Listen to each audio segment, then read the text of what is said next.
does finally come back and get in the cage, I'm going to punch his face in. But for now, when I win this belt, I am the champ, you know what I mean? While he's out the cage, I'm the lightweight champ. It's very small compared to me, you know what I mean? He's up to like here, he's not that wide. You've definitely seen that video of him and Pantoja just stood next to each other and they look the same weight. And I hope Paddy is gonna lose, because if Paddy wins, it's gonna be a problem for me again. Why do you think so? I think he's gonna try and avoid me. You say if he wins against Justin or if he wins against Ilya? No, against Justin. Against Ilya, he never can beat Ilya. Okay. No way. So you think if Paddy wins the interim belt, he'll try not to fight you? Yeah. UFC. Paddy Pimblett is preparing for his next high-profile fight against Justin Gaethje at UFC 324. With the interim championship on the line, both competitors are fully locked in on the moment, and the anticipation around the matchup is building fast. Even so, Pimbeltt is already thinking beyond this challenge, openly talking about Ilia Topuria's return and how much he wants that collision. Once Gaethje is dealt with, although his immediate focus remains on UFC 324, Paddy has made it clear that Topuria's comeback is something he's eagerly waiting for. He's not interested in easing into that fight or taking any tune-up bouts. If Topuria returns, Pimbeltt plans to meet him straight on, bringing pressure and intent from the very first exchange. From Pimblett's perspective, the path forward is crystal clear. Take care of business against Gaethje first, secure the interim title, and then redirect all attention toward Topuria. When that comeback finally happens, Paddy wants to turn it into a hostile welcome, aiming to make it as intense and punishing as possible from the start. A lot of stuff, and wish him nothing but the best with it, know what I mean? That's nothing to do with us fighting, it's nothing to do with being in the cage, so all that around his family life, I hope everything goes perfect for him, but when he does finally come back and get in the cage, I'm going to punch his face in. But for now, when I win this belt, I am the champ, know what I mean? While he's out the cage, I'm the lightweight champ, and that's the way I see it. So that interim belt to you will feel undisputed. Paddy Pimblett didn't stop there, taking shots at Ilia Topuria's physical frame and insisting his own size would be a major advantage in a potential matchup. He brushed off Topuria's build, pointing out that Ilia simply isn't as big or as wide, and stressing that those differences matter for a reason. Pimbeltt doubled down on the idea that weight classes exist to protect fighters from mismatches. In his view, if Topuria ever decides to step up and face him, that choice could come with serious consequences. Paddy warned that moving into a division where he's giving up size and strength could put Ilia in a dangerous position very quickly. Yeah, I think I beat him up as well, know what I mean? Like, he's very small compared to me, know what I mean? He's up to like here, he's not that wide. You've definitely seen that video of him and Pantoja just stood next to each other and they look the same weight. So, like, this weight class is for a reason, and if he wants to fight me at 155... Matt Brown also raised doubts about whether Ilia Topuria would be ready if he rushes back into competition while dealing with the fallout from his very public divorce. Brown suggested that Ilia might be tempted to return before he's truly in the right headspace, and that a distracted mindset could lead to a costly loss inside the cage. Brown admitted it's a risky prediction and said he isn't completely sold on the idea, acknowledging that Topuria is an intelligent and calculated fighter. Still, he pointed out a familiar pattern in the sport. Fighters hate sitting on the sidelines. That urge to get back in quickly, Brown warned, can sometimes push athletes to return before they're fully prepared, mentally or emotionally. But the bolder prediction is he loses. He comes back too soon, still dealing with all this bullshit, and ends up losing because he's not in the right headspace. But I think Ilya's a smart guy. That's why I'm, kind of on the fence about this prediction a little bit, right? I'm not saying like, I really believe this prediction or anything. But man, fighters don't like not fighting. They don't like sitting on the side. Matt Brown drew from personal experience to explain just how difficult it is to sit out while fights go on without you. He said watching an event from the sidelines can feel almost unbearable because every part of you wants to be the one walking into the cage. In his view, Ilia Topuria is likely to feel that same pull. According to Brown, even if Ilia is physically healthy and capable of competing, there's more going on beneath the surface. He noted that Topuria is still dealing with serious personal matters away from the sport. Brown believes that relentless competitive drive could eventually push Ilia to return sooner than he should, despite the timing not being ideal, and he openly admits that this pressure often overrides better judgment. I got injured and someone wants to watch a UFC card, it's hard to watch. You can't sit there and watch it. You want to be the guy in there. You want to be the one that people are watching. And I think he's going to have that. He's healthy. He's not, you know, obviously he's dealing with some pretty heavy shit, but he's healthy. He wants to come back and compete and fight. And I think he'll end up breaking to that, and he'll end up coming back. But it's not going to be a good time, and he's going to be dealing with shit. And, you know, that's kind of two bold predictions, to be honest. Arman Tsarukyan also weighed in on the situation, making it clear that he's rooting for Justin Gaethje to defeat Paddy Pimblett. From Arman's perspective, a Gaethje victory would open the door for a future matchup between the two of them, something he sees as a realistic next step. He went on to suggest that Pimbeltt wouldn't be as eager to accept that kind of challenge. Arman contrasted the two fighters, portraying Gaethje as someone who doesn't shy away from dangerous opponents, while implying that Paddy would be more selective and likely steer clear of a fight that risky. Because I'm not gonna fight him. I'm a nightmare for him, and he knows that if we're gonna fight, he's gonna lose, and he's gonna try not to fight me on his whole life. And I hope Justin Gaethje gonna knock him out and send him back to England, and he can eat his. Arman Tsarukyan brushed off concerns surrounding Justin Gaethje's reported staph infection, saying it doesn't raise any red flags for him. He pointed out that serious medical issues usually don't become public knowledge, and added that staph infections are something many fighters deal with at some point in their careers. Because of that, Arman said the situation doesn't worry him at all. In his view, it's a fairly common issue in the sport and not something that should automatically cast doubt on Gaethje's readiness or ability to compete. Did you inquire about it? Did you? No, if something real happened, never gonna post. They never post like this thing. Sure. Yeah, But sometimes there's like a staph infection, and the internet. Yeah, but finds everybody's fighting with staph infection. Sure. So. But if they called you, let's just say hypothetically today, to fight on that card, could you do it? I'm here because of that. You're here to wait. Yeah. But you're not a backup fighter. You're not going to weigh in and all this. No, because I did on the June and nothing happened. Just a waste of my energy. Arman Tsarukyan reflected on a defining moment in his career, pulling out of his scheduled fight against Islam Makhachev. He explained that the decision drew a lot of attention, both praise and criticism, which ultimately boosted his visibility and shaped his public profile. Tsarukyan also highlighted the importance of joining Khamzat Chimaev's training camp afterward, describing that experience as a key driver in his growth as a fighter. The combination of that pivotal choice and the high-level training environment, he says, played a major role in his evolution inside the sport. You think that was the turning point? Yeah. You think that made you popular? Yeah, I was popular when I pulled out. Why?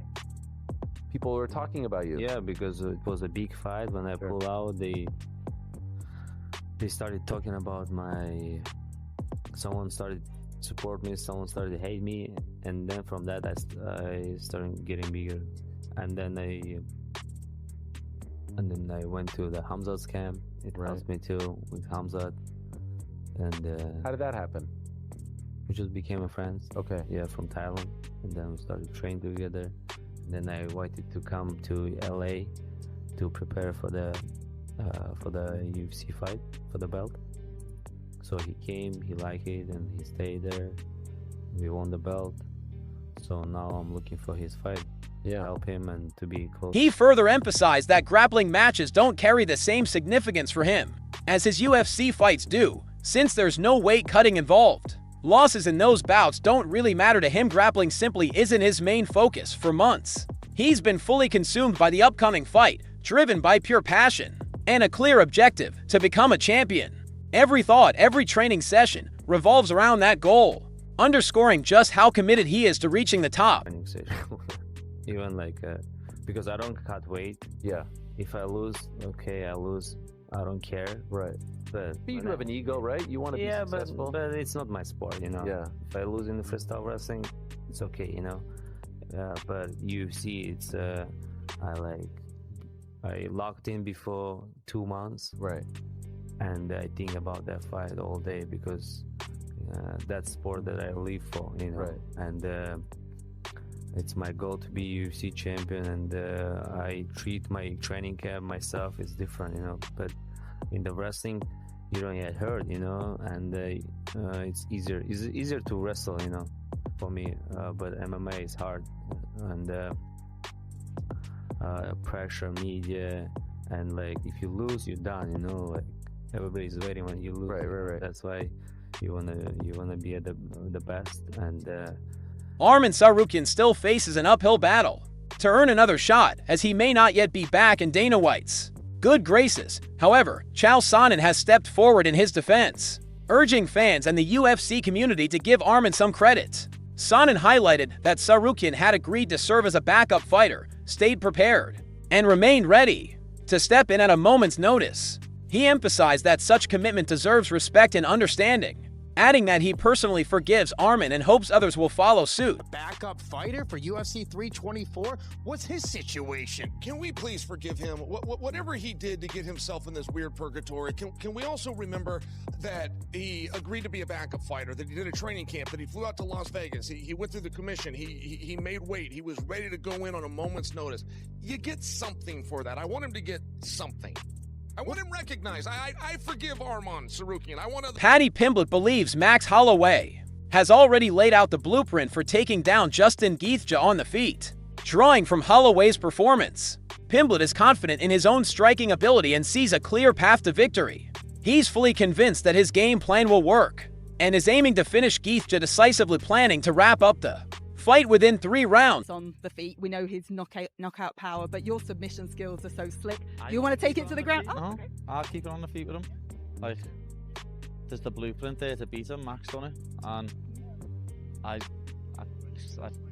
everyone underestimates my strike, and everyone thinks I'm just gonna come in and I'm gonna take him down, and I'm not. Like, he had an absolute war with Chandler, and I Chandler up. So I know MMA math doesn't work, but you'll see come Jan 24th. When we have a perfect game plan. And Paddy Pimblett also took a moment to express his deep respect for Justin Gaethje, calling him a fighter that every true MMA fan holds in high regard. He described Gaethje as a fighter's fighter, praising his relentless energy, consistency, and the excitement he brings every time he steps into the cage. For Pimblett, the chance to face off against someone he's admired for so long feels almost surreal. He framed the matchup as a dream realized the moment he had imagined long before ever reaching this point in his career. Justin Gaethje, were you a Justin Gaethje fan prior to any thought of fighting him? I am a Justin Gaethje fan, not was, I am. Yeah. And anyone who is an MMA fan and isn't a Justin Gaethje fan isn't an MMA fan. Like, I always say, he's your favourite fighter's favourite fighter. He's one of my favourite fighters, one of the best fighters that you can watch. And the fact that I'm now getting in there against him is... Justin Gaethje made his stance crystal clear when discussing Paddy Pimblett. He described approaching the fight with total focus, treating it as an all-out battle with zero distractions. Gaethje emphasized that there's no room to think about Ilia Topuria or anything beyond what's immediately in front of him. For him, the fight demands complete mental immersion, every second dedicated solely to the task at hand. Don't get knocked out. What do you say to that? Yeah, we'll see. We'll see. Have you allowed... I will try to test that theory. Have you allowed yourself to think ahead to once you win, if you get the win, Ilia? No thoughts? Nope, I've said it before, I don't ever plan on being alive after the fight, so if that's how it ends, that's how it... Paddy Pimblett embraces his unconventional approach, openly calling himself a bit odd and unique. He explains that he doesn't grapple or strike like anyone else, he always follows his own path. Because of that, Pimblett believes no one can ever truly replicate him in training. His style is entirely his own, making it impossible for a practice partner to match or mimic what he does inside the gym. He has good wrestling, he uses it very well defensively. Can you foresee him maybe being able to stuff your takedowns? No. I don't wrestle like a normal person. I don't shoot double legs and single legs and wrestle like a normal person does. I do everything differently. I'm not normal. So he's not gonna be able to get a sparring partner in what grapples like me or strikes like me, because I'm a weirdo. Fair enough. It's the way it is. But he did call your style awkward, actually. I'm honest, Val, and I'm very awkward. You can't really get a sparring partner in to do me because I'm so awkward. So I'm looking forward to fighting him. As I say, he's a legend. He's someone I've always loved watching. So to get the chance to actually get in the cage and fight with him is unbelievable. Like, I can't wait, and to have Justin Gaethje on my resume is going to be something that'll last forever, you know what I mean? It'll be part of my legacy, and I'm looking forward to it. I just hope he doesn't... While Justin Gaethje is interested in a rematch with Max Holloway and even envisions a matchup against Charles Oliveira, he also has his sights set on Ilia Topuria moving up a division. By doing so, Gaethje hopes to clear the path for a showdown with Holloway, potentially at the UFC's biggest stages. BMF belt, a belt that you've held before. What do you think of that matchup? Yeah, I love it. Love it. Love it. Yeah. I hope Max wins. I hope Ilia goes up, and then I can fight Max on the White House card and take the BMF belt and the championship. Recently, Arman Tsarukyan expressed his interest in facing the winner of the Charles Oliveira versus Max Holloway matchup for the BMF title, especially if Ilia Topuria hasn't returned by summer. He pointed out that Topuria tends to compete just once a year, and he's not willing to sit idle waiting for that. Securing the BMF belt in that window, Tsarukyan believes, would be a huge opportunity to elevate his career. Comes back in the summertime, right? And now you've got an interim champion, and usually the interim champion will fight the actual champion. You're neither of those. That means we're talking about another fight happening, and you're not fighting for the belt, and now we're talking about the back end of the year. Yeah, but maybe BMF title. Okay. So we'll see. You don't want that, right? You want the real title. Yeah, I want a real title, but I don't want to wait until the end of the next year. And then Ilia, he fights once a year. Maybe he defends his title in June, and then say, okay, I'll fight next year in June. And then what I can do, just stay, and I'm not that young to wait a lot too. So if they give me BMF title, it would be great too. If Charles Oliveira wins, so it's gonna be good. We got the story, and just get that belt, and then Justin Gaethje addressed the recent reports suggesting he might retire if he didn't get a title shot, admitting that his initial reaction was emotional and personal. He clarified that much of the situation stemmed from how his manager framed things, and that some of his own comments were fueled by raw emotion.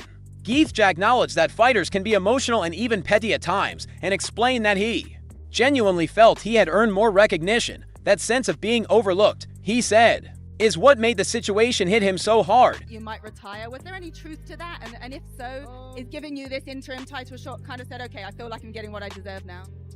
Well, I definitely, I got what I asked for. It was more my manager put me in that, but I mean, I probably said it, but it was, we're emotional beings, and we're petty. You don't get to where I'm at or where these fighters are at without being petty. I take things personal, and I thought I had earned something, and so I was... He also revealed that another knockout loss could very well signal the end of his fighting career. Gaethje explained that his first knockout forced him to reassess his place in the sport, recognizing that he's no longer at the beginning of his journey, but approaching its later stages. He emphasized the importance of protecting his health, leaning on his team and family to help make decisions that prioritize his well-being. Gaethje acknowledged the need to know when to step away, rather than letting the fight take more from him than it gives. What is that number today? One more knockout. I went to sleep. Before that, I'd never been put to sleep. If I would get put to sleep again, I would definitely call it quits. Really? So you're drawing a line? That's been my line. Yeah, it never happened. So I wasn't like, if I get knocked out, I'm quitting. But once I got knocked out, 37 years old. If I was 20, 27, 30, this would be a different story. But this is not the beginning. This is definitely the end of my career, and it's been such an amazing thing. Obviously they'll use and abuse you in this sport, and you have to protect yourself. And I obviously have created a team. I got my family and my coaches, and they all have my best interest in at hand. And I've always told them that I'm in it till they say I don't have it no more. Or whenever I feel like my younger self, the hunger of my younger self can beat the skills that I have now. At the same time, Arman Tsarukyan hinted that he could drop down to the featherweight division if a genuine title opportunity presents itself. He made it clear that moving to 145 pounds isn't a choice he takes lightly, but a championship fight at that weight would make it seriously worth considering for Arman. The focus has always been on pursuing meaningful opportunities, and a shot at the featherweight title would unquestionably fit that criteria. Too big for 155. So maybe one day I'll go down for 145 even. You think so? Yeah. Wow. Can make it. Just for title fight. Just for title fight? Yeah. You versus Volkanovski? Oh, easy. up kick. Oh. Short. Yeah, Up kick. yeah. Because of the Like size. you see the video, I was sparring with Oh, guy. I saw that. Yes. easy up kick. Yes, I know. Who was that guy, by the way? Oh, he's a strong guy. Is he? Yeah, he trains with us. And when I saw him in the mat, I said I gotta train with you all day because I gotta get used to shoot the short leg. Alexander Volkanovski has also fought at 155 pounds, so if Arman Tsarukyan moves down, fans speculate that Volkanovski could move up in response. However, the featherweight champion clarified why another lightweight title shot isn't on his immediate horizon. Volkanovski explained that while he would accept the fight if offered, he doesn't feel he currently deserves a title shot. His focus is on securing 2 or 3 more wins in the near future, before seriously considering a return to challenge for the top spot at lightweight. Yeah, I don't know where that came from exactly. Obviously, I guess whether people are just going off what I say. Like, I'm like, how many more do I have? You know, if I was to get beaten up, am I gonna, come back to fight? No, you know what I mean? But that's not my plans, you know what I mean? Unless some, things go horrendously wrong. I'm planning on going back out there. Whether the next one, taking on an undefeated fighter in the UFC or something like that, I mean, that's appealing. Maybe that could be one that I finish up on. But right now, I plan on everything going well, getting my hand raised, hopefully taking minimal damage so I can have a quick turnaround and still fighting. So the plan is definitely to retire, you know what I mean? So that's, I don't know where that... Volkanovski plans to handle Diego Lopez decisively, aiming to take minimal damage and secure a quick turnaround for his next fight. He sees a fast victory as a chance to move swiftly into another matchup, potentially against Movsarevlov or Leon Edwards,